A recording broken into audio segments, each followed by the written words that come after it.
Hello, magical peeps. Thank you so much for joining us. We are with the Mystic Geek, Jess Carols, and she is a platinum sponsor with the Samhain Symposium on October 26th and 27th at the Crown Plaza in Plymouth.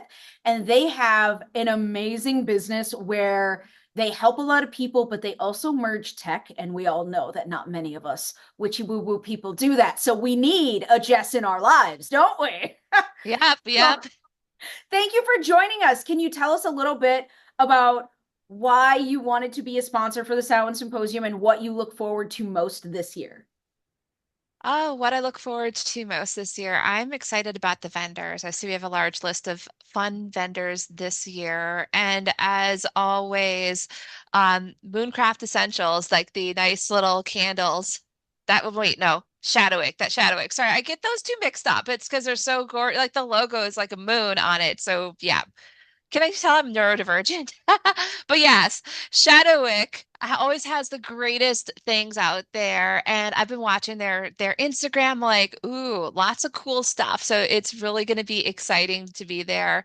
Um, Other than that, I haven't really had a chance to take a look at who is in what panels. I typically do that the last minute on what intuition is driving me towards, because sometimes they'll be like, oh, this is the exact programming line I want. And then day of, I'm like, universe is kicking me upside the head saying I need to take this other thing. And who's to say no to the universe?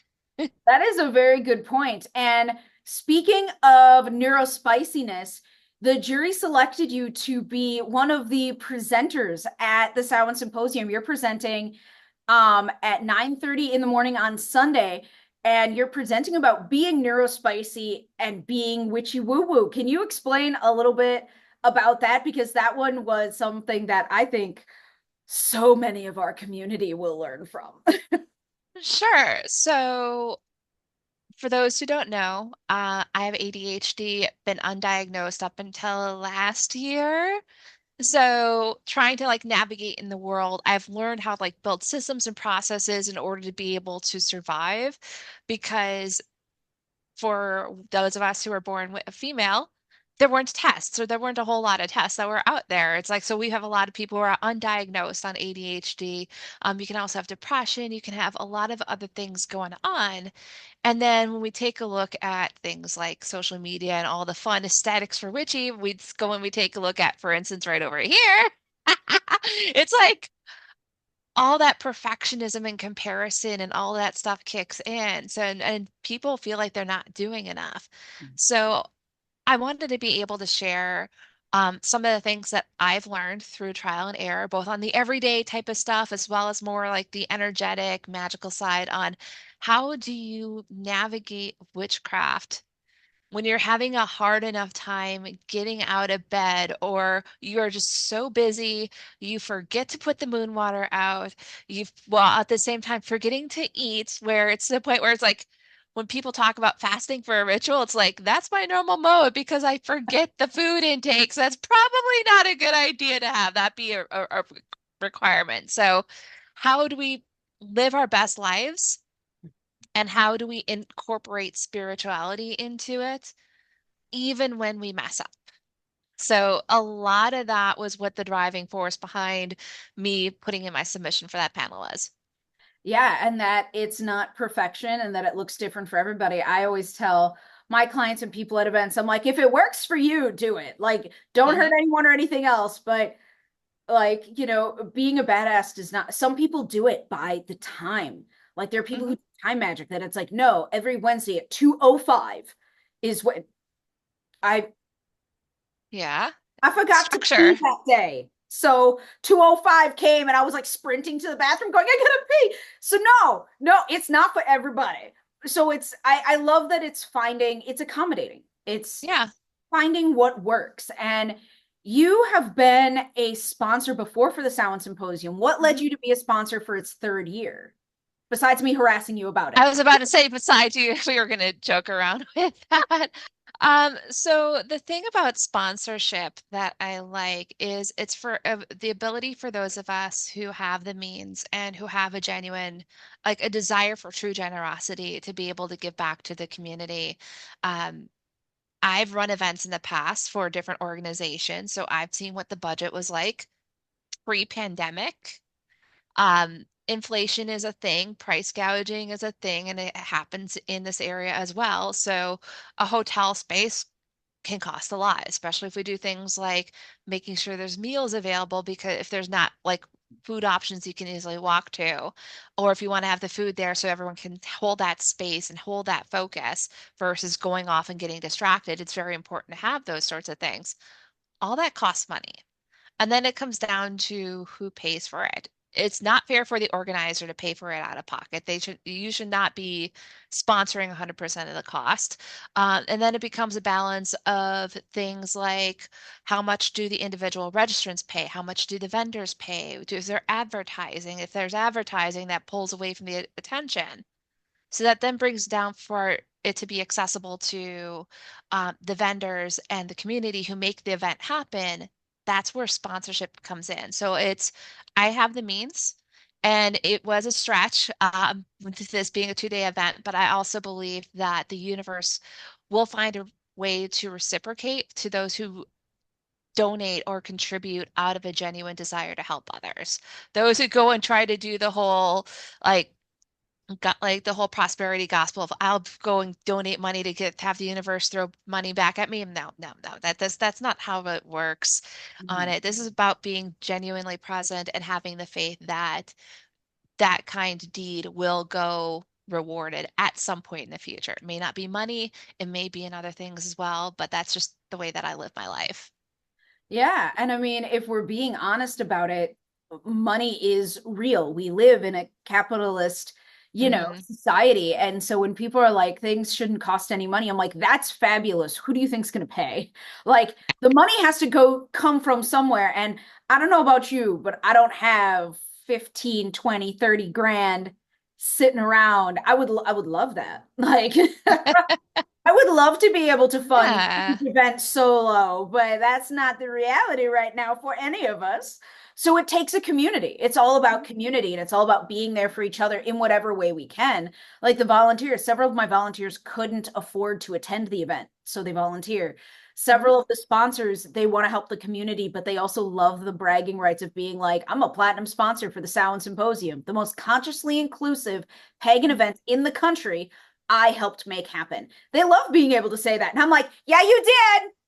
I'm going to tag you on social media. Like, yes, it takes a village. We are a village. We are a weird, Mhm. neurospicy village, but we're a village. Yeah, we're a very interesting village, both the pagan community and the spiritual community here. Very interesting villages. Yes, yes.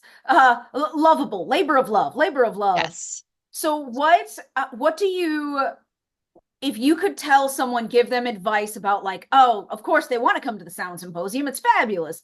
What advice would you give them to be like, hey, this is your first year. Here's what you should know. Bring a notebook. Let's start with the basics over here. You are going to have so much info shared by the presenters. I doubt any of us have a ironclad memory where we know every single detail on it. And it's like, especially again, for neurospicy community, we can be like, ooh, shiny, this is cool and interesting. And then 20 minutes be like, what was it they said? Stuff like that. Oh, trust me, that's how I am sometimes. So having a way to be able to take notes there, whatever form you feel comfortable. Some people will go through and they'll do note pen to paper because writing it by hand is easier. Some people have a better time typing because it's more legible, or they're able to put it in a document they can retrieve later digitally wherever they're at. Um, Avoid recording because I doubt that anyone wants that at this point. If there's, especially since we need to have privacy within the community, some people may not be out, so it's important for us to avoid to please refrain from recording devices there, but everything other than anything like typing or writing, so that's going to be a big thing. Um, Another thing that's going to be important in this is give yourself breaks. So it could be very tempting to go through all the panels back to back to back to back to back.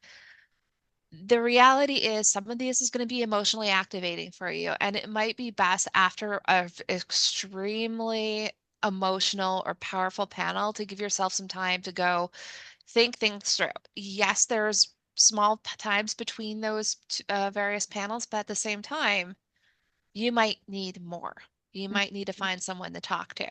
So that's also where community comes in. I know in the Twin Cities pagan community, we look out for each other. If someone's showing that there's signs of distress, someone might approach, but they know to like not like get into that person's face. So things like that. I know we have that solid community. So that's the important part. And also to go along that line, don't feel like this is a giant marathon that you have to win right away. There's a lot of the presenters are part of the community. If you don't catch them now, you can catch them at Paganacon or at future Samhain Symposium events or whatnot, or online or what have you. I mean, yes, take advantage of your time there, but also don't feel like you have to squeeze every single moment into the point where you're beyond exhausted. Yeah, and there are notebooks and water bottles and everything like that. There's symposium swag that you can buy. So if you forget a notebook, go and buy one. Like there we have stuff there.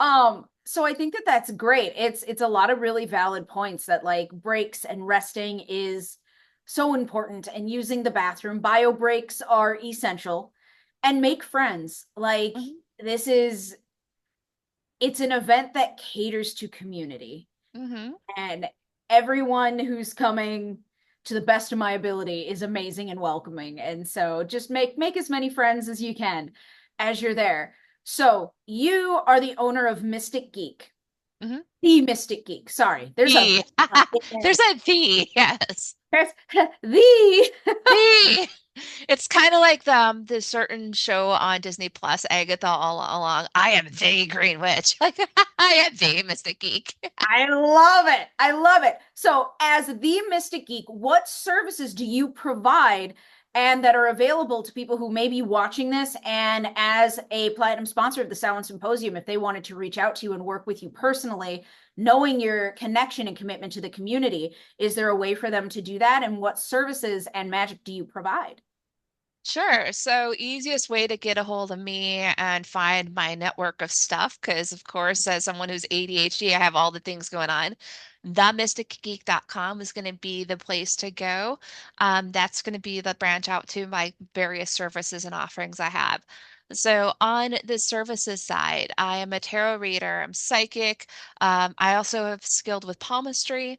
And in addition to that, I am an energy healing practitioner, so Reiki master on that. I do that in person at Midwest Witchery and Healing in downtown Stillwater a couple days a month.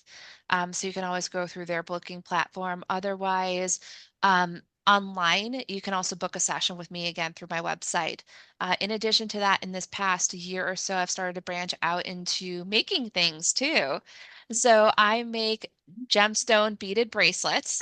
Oh, yeah, I'm so glad you got that. Yes. There was something you took a picture and it was on social media and I loved it. It was beautiful. Yeah, I do gemstone beaded bracelets and I've worked at metaphysical shops. Oh my gosh, I can't believe I'm saying 6 years now on and off, but 6 years. So, I mean, that type of exposure, you get hands-on exposure with all the shiny rocks. You can understand both the book properties as well as how they feel. So that's helped me in coming up with designs, whether it is just intuitively picking rocks for the various astrological signs or coming up with gemstone combinations that represent different characters from fiction.